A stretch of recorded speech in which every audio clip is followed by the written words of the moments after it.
High court के advocate MA. Mujib ने media से खिताब करते हुए 3 नए कवानीन के बारे में तफसीलात से वाकिफ करवाते हुए बताया है कि जो हिंदुस्तान की तमाम रियासतों में 1 जुलाई से लागू होने जा रहे हैं, ये कानून इंतखाबात से पहले दोनों ऐवानों से पास हुआ, जब 70 से ज्यादा मेंबरान पार्लियामेंट को लोकसभा से मुअत्तल कर दिया गया था।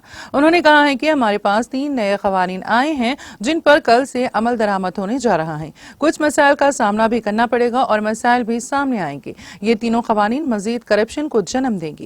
जैसा कि कोई भी जुर्म हो जाए, मुलजिम 60 दिन की पुलिस तहवील में होगा। फिलहाल मुलजिम को 15 दिन के अंदर अदालत में पेश होना होगा।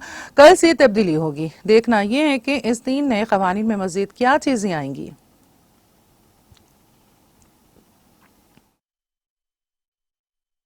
सके और ये पावर को और ज्यादा पावर दिया गया है, जिसमें और करप्शन का बढ़ावा होगा और इनोसेंट लोगों का इसमें हरासमेंट होगा।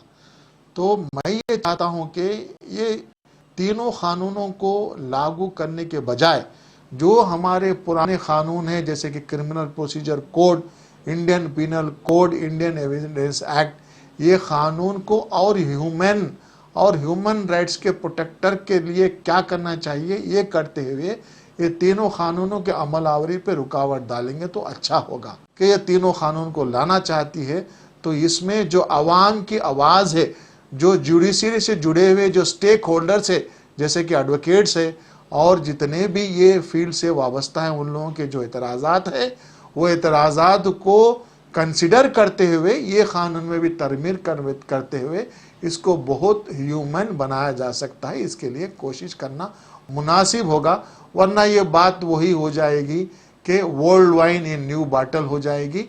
इसमें कोई नयापन नहीं रहेगा। फिर वही हरासमेंट, वही हुकूमत के हाथ में सभी चाबी होगी हरासमेंट की। ये बिल्कुल भी जो इसके लिए हम लोग तैयार